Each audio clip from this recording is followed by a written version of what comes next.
வணக்கம், welcome to Sam's kitchen. இது உங்கள் சாம்ஸ். இன்னைக்கு நம்ம பார்க்க போற டிஷ் ஒரு ஆத்தென்டிக் இந்தியன் பருப்பு ரசம். மிளகு, சீரகம், பூண்டெல்லாம் இடிச்சு போட்டு புளி கரைச்சல்ல பருப்பை ஊற்றி சும்மா கமகமான ஒரு அட்டகாசமான ரசம் எப்படி வைக்கிறதுன்னு இன்னைக்கு நம்ம பார்க்க போகிறோம். 1/4 கப் பருப்பு தண்ணியில் கழுவி ஒரு 15 நிமிஷம் ஊற வச்சு எடுத்துக்கோங்க. அதை ஒரு ப்ரெஷர் குக்கரில் போட்டு 2 கிளாஸ் தண்ணி விட்டு 6 to 7 விசில் வேக விடுங்க. ஒரு சின்ன பால் சைஸ் புளி அதில் கொஞ்சமாக தண்ணி விட்டு நல்லா கரைச்சி எடுத்துக்கோங்க. அந்த கரைச்சலை ஒரு பாத்திரத்தில் வடிகட்டி ஊற்றிக்கோங்க.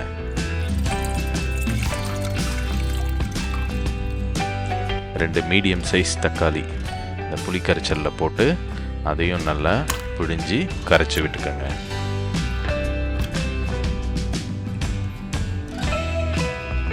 குக்கரில் வேக வச்சிருந்த பருப்பு ரெடி ஆகிடுச்சு. ஒரு மேஷர் வச்சு அதை நல்லா தண்ணியோட மசிச்சு விட்டுக்கோங்க.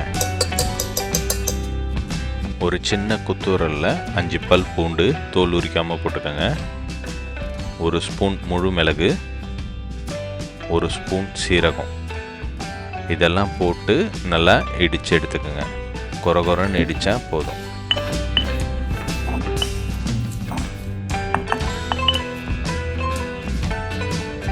ரெண்டு ஸ்பூன் ஆயில் விட்டுக்கோங்க. ஆயில் சூடானதும் 5 காஞ்ச மிளகாய் இந்த மாதிரி கிள்ளி போட்டுக்கோங்க. 1/2 ஸ்பூன் கடுகு,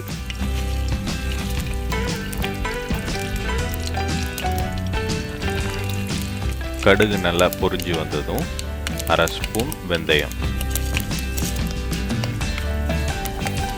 கொஞ்சமாக கருவேப்பிலை, 1/4 ஸ்பூன் பெருங்காயத்தூள், அப்புறம் நம்ம இடித்து வச்சுருந்தோம் பார்த்தீங்களா பூண்டு, மிளகு, சீரகம், அதையும் இது கூட போட்டுக்கோங்க. போட்டு நல்லா வதக்கி விடுங்க. கொஞ்சமாக கொத்தமல்லி இலை. இப்போ நம்ம கரைச்சி வச்சுருந்த புளி, தக்காளி அதை இதில் விட்டுக்கோங்க. 1/4 ஸ்பூன் மஞ்சத்தூள், 1/2 ஸ்பூன் சால்ட் போட்டு லைட்டாக கலந்து விடுங்க. லைட்டாக கொதி வந்ததும் நம்ம மசிச்சு வச்சுருக்க பருப்பை இது கூட ஆட் பண்ணிக்கோங்க. 2 கிளாஸ் தண்ணி விட்டுக்குங்க. நல்லா கலந்து விட்டு அது கொதிக்கிற வரைக்கும் அப்படியே விடுங்க. ஃபைனலாக நம்ம நறுக்கி வச்சுருக்க கொத்தமல்லி இலையை போட்டு நல்லா கலந்து விடுங்க.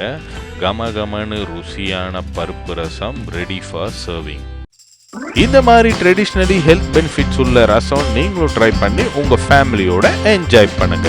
இதை சுட சுட ரைஸோட அப்பளத்தை நொறுக்கி சாப்பிட்டீங்கன்னா சும்மா அட்டகாசமாக இருக்கும். இதை நீங்களும் ட்ரை பண்ணுங்க, சப்ஸ்கிரைப் பண்ணுங்க, கமெண்ட்ஸ் பண்ணுங்க. See you next delicious dish. நன்றி, வணக்கம்.